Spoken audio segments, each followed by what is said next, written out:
Alhamdulillah, wassalatu wassalamu ala rasulillah. Nous poursuivons la lecture des propos du cher Abul Abbas ibn Taymiyyah, qu'Allah lui soit clément, qui s'exprime ici donc sur la modération caractéristique de l'islam. Il dit وَكَذَلِكَ فِي النُّبُوَّةِ فَالْيَهُودُ تَقْتُلُ بَعْضَ الْأَنْبِيَاءِ وَتَسْتَكْبِرُ عَنْ اتِّبَاعِهِمْ وَتُكَذِّبُهُمْ وَتَتَّهِمُهُمْ بِالْكَبَائِرِ. Pareillement pour les prophéties. Pareillement, c'est-à-dire l'islam, là encore, se positionne de manière modérée, équilibrée. Elle n'est pas dans l'extrémisme en ce qui concerne les prophéties, contrairement donc aux autres religions, notamment le judaïsme et le christianisme. Donc pareillement pour les prophéties, les Juifs, dit-il, ont tué certains prophètes, ont refusé de les suivre par orgueil, les ont démentis et les ont accusés de commettre des grands péchés. Donc effectivement, la Torah ou encore l'Ancien Testament est plein de ce genre de récits méprisants, humiliants à l'encontre des prophètes. Donc des fabulations, on accuse les prophètes, notamment le prophète David et Salomon, de commettre des grands péchés comme l'adultère et autres. Pire encore, ils ont assassiné les prophètes, un grand nombre de prophètes. Et nous savons que ce sont les Juifs qui ont dressé donc l'autorité romaine contre Jésus, fils de Marie, cherchant à le faire exécuter. Ce qui explique d'ailleurs pourquoi dans le monde chrétien, je ne dis pas ici volontairement judéo-chrétien, en Occident, longtemps on a entretenu de mauvaises pensées des Juifs. Parce qu'il était acquis dans la doctrine chrétienne, dans les enseignements, que ce sont eux qui avaient cherché à faire tuer, à faire assassiner, à faire crucifier, même si nous savons pertinemment qu'il n'a pas été crucifié, Jésus, fils de Marie. Et puis avec le temps, donc, et grâce à certaines manipulations, ce sentiment anti-juif, antisémite, même si je ne préfère pas employer le terme d'antisémite parce que il est trompeur, et surtout il n'est pas spécifique aux juifs, ce sentiment s'est atténué jusqu'à ce que les chrétiens deviennent finalement amis des juifs. Et plus encore, nous irons jusqu'à dire jusqu'à ce que les juifs prennent le contrôle et qu'ils aient autorité sur le monde chrétien. Notamment par le biais de la réforme protestante qui a appelé les chrétiens à revenir vers l'Ancien Testament, qui n'est autre que la Torah, donc la loi des Juifs. Donc en ce qui concerne les prophéties, nous sommes au juste milieu entre d'une part ces Juifs qui viennent d'être décrits par Ibn Taymiyyah, et il ajoute « وَالنَّصَارَى يَجْعَلُونَ مَنْ لَيْسَ بِنَبِيٍّ وَلَا رَسُولٍ نَبِيًّا وَرَسُولًا كَمَا يَقُولُونَ فِي الْحَوَارِيِّينَ إِنَّهُمْ رُسُلٌ بل يطيعون أحبارهم ورهبانهم كما تطاع الأنبياء فالنصارى تصدق بالباطل واليهود تكذب بالحق. Les chrétiens, quant à eux, ont désigné pour prophètes et messagers des gens qui ne sont ni prophètes ni messagers. Comme ils le dirent au sujet des apôtres. Les apôtres, c'est-à-dire ceux qui ont accompagné Jésus, fils de Marie, ses compagnons. Ils ont dit ce sont des messagers.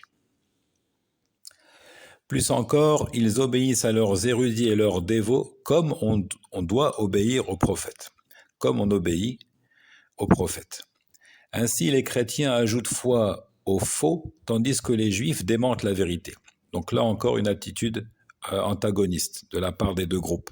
D'une part, les chrétiens qui, eux, ajoutent foi à ce qui est infondé, et de l'autre, les juifs qui renient, qui démentent, qui rejettent ce qui est vrai. ولهذا كان في مبتدعة أهل الكلام شبه من اليهود وفي مبتدعة أهل التعبد شبه من النصارى. Pour ce, dit Ibn Taymiyyah, il y avait chez les innovateurs s'adonnant à la théologie spéculative, Ahlul Kalam, une ressemblance avec les juifs. Et chez les innovateurs s'adonnant à d'abondants actes cultuels, une ressemblance avec les chrétiens. Donc ici, il souligne qu'il y a des points communs entre les innovateurs affiliés à l'islam et les juifs d'une part et les chrétiens d'autre part. Donc les innovateurs s'adonnant, dit-il, à la théologie spéculative, à la dialectique. Cela ressemble aux juifs sous certains traits, sous certains aspects. Et les innovateurs s'adonnant à d'abondants actes cultuels ressemblent sous certains traits aux chrétiens. Pourquoi ici? Ajoutons parce que les premiers, en fait, sont instruits. Ils ont de la science, mais une science qui ne leur est point profitable. Donc ils s'écartent du savoir profitable et ils se fourvoient, ils se perdent à étudier des sciences qui corrompent leur doctrine et qui les poussent finalement à rejeter, à démentir la vérité, alors qu'ils la savent.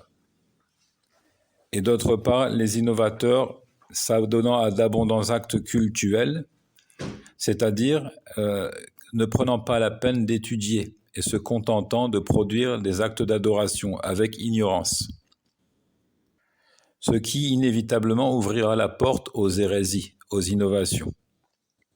Donc cette portion du discours d'Ibn Taymiyyah n'est pas sans nous rappeler la parole de Sufyan ibn Uyayna, qu'Allah lui soit clément, qui disait « Man fasada min ulama'ina fa fihi shabahu min al-yahud, wa man fasada min ubbadina fa fihi shabahu min al-nasara » Il disait « Celui de nos érudits qui est corrompu a en lui une ressemblance avec les juifs. Et celui de nos dévots qui est corrompu a en lui une ressemblance avec les chrétiens. » Donc encore une fois, les Juifs ont connu la vérité, ils s'en sont détournés sciemment. Et les chrétiens, eux, sont de grands ignorants. Ils ont rapidement égaré les enseignements de Jésus, fils de Marie, à lui la paix. Et ils ont versé dans un amas de fabulation, d'innovation. فآخر أولئك الشك والريب وآخر هؤلاء الشطح والدعوى الكاذبة لأن أولئك كذبوا بالحق فصاروا إلى الشك وهؤلاء صدقوا بالباطل فصاروا إلى الشطح. Pour ceux, dit-il, toute la finalité de ceux-ci, c'est-à-dire les dialecticiens, fut le doute et la suspicion.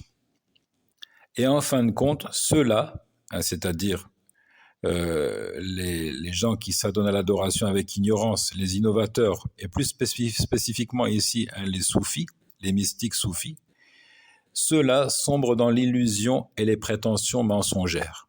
Je reprends. Au final, ceux qui s'adonnaient à la théologie spéculative n'ont récolté que le doute et la suspicion. Et au final, ceux qui s'adonnaient à l'adoration avec ignorance, notamment les soufis, sombrent dans l'illusion et les prétentions mensongères. Et ce, puisque les premiers ont démenti la vérité et en sont venus donc à douter, tandis que les seconds ont cru au faux, et ils ont ajouté foi à des choses infondées, jusqu'à s'imaginer des choses qui finalement ne sont pas. Donc chez les théologiens spéculatifs, il y a une ressemblance avec les juifs, c'est-à-dire que il y a en eux finalement de l'orgueil, Il y a une tendance à rejeter, à démentir la vérité. Et chez les autres, une ressemblance avec les chrétiens qui désigne comme prophète celui qui n'est pas prophète, qui obéissent aveuglément aux hommes de religion. فأولئك كظلمات في بحر اللجي يغشى موج من فوقه موج من فوقه سحاب ظلمات بعضها فوق بعض وهؤلاء كسراب بقيعة يحسبه الظمآن ماء حتى إذا جاءه لم يجد شيئا. Ibn Taymiyyah poursuit, ceux-ci sont pareils aux ténèbres régnant sur une mer profonde que recouvrent vague sur vague, au-dessus desquelles pèsent des nuages. Ténèbres accumulées les unes sur les autres. Et ceux-là sont-elles un mirage dans un désert que l'assoiffé prend pour de l'eau, mais quand il l'atteint, il ne trouve rien. Donc c'est une parabole qu'Allah Azza wa Jal a donnée dans son livre, plus spécifiquement dans la sourate An-Nur, sourate 24. فمبتدعة أهل الكلام والعلم طلبوا العلم بما ابتدعوه ولم يتبعوا العلم المشروع ويعملوا به فانتهوا إلى الشك المنافي للعلم بعد أن كان لهم علم بالمشروع لكن زاغوا فأزاغ الله قلوبهم وكانوا مغضوبا عليهم.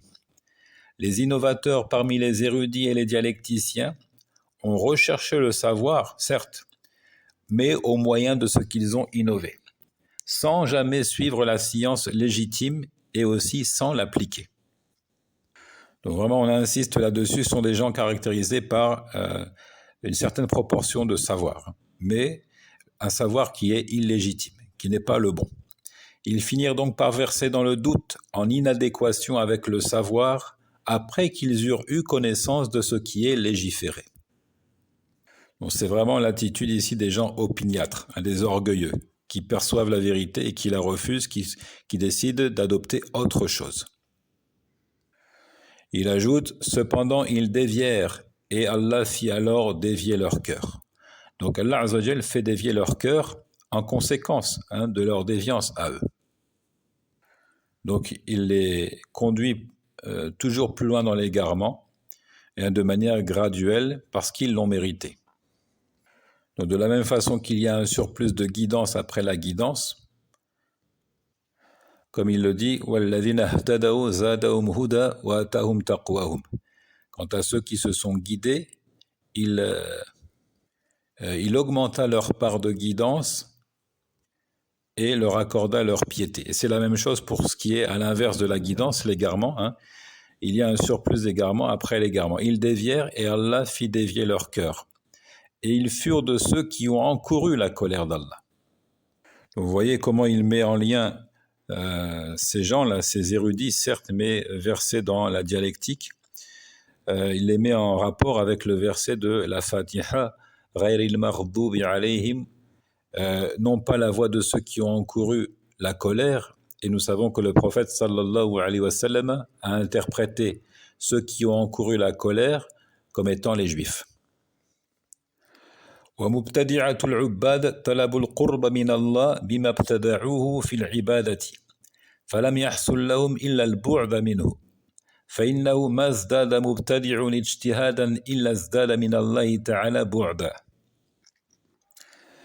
Les innovateurs se consacrant à des actes de dévotion, encore une fois, c'est une manière d'exprimer ici ce que l'on connaît aujourd'hui sous le terme générique de soufisme. Ceux-là ont cherché la proximité d'Allah au moyen de ce qu'ils ont nouvellement produit dans l'adoration. Donc au moyen des innovations, al-bida'. Ils n'obtinrent donc qu'un éloignement de lui. En effet, l'innovateur n'a pas redoublé d'efforts sans augmenter la distance le séparant d'Allah le Très-Haut. Donc ça, c'est une règle importante qu'il faut comprendre. Lorsqu'on sort du sentier tracé par le Très-Haut, qu'on ne se contente pas de la tradition du prophète alayhi salatu wassalam, on ne peut pas concrétiser les objectifs. Cherchant à se rapprocher d'Allah, à trouver sa proximité au moyen des innovations, ils n'ont fait que s'éloigner de lui. Et là encore, c'est une allusion aux paroles des anciens de la communauté. On a rapporté de l'imam Ayyub as-Sakhtiyani qu'il disait Mazdada sahibu bid'atin ijtihadan illa wazdada min Allahi bu'da. Un innovateur n'a pas multiplié les efforts, n'a pas redoublé d'efforts sans, pour autant, s'éloigner toujours plus d'Allah Azza wa Jal. Donc plus il fait des efforts et plus il s'éloigne. Ça nous rappelle également les propos du noble compagnon Abdullah ibn Mas'ud qu'Allah l'agrée. Iqtisadun fi sunna khayru min ijtihadin fi bid'a. Donc s'en tenir à la modération en appliquant une tradition du prophète, un enseignement du prophète alayhi salatu wassalam, pratiquer une tradition héritée du messager avec modération, c'est bien meilleur que de fournir des efforts au moyen d'une innovation.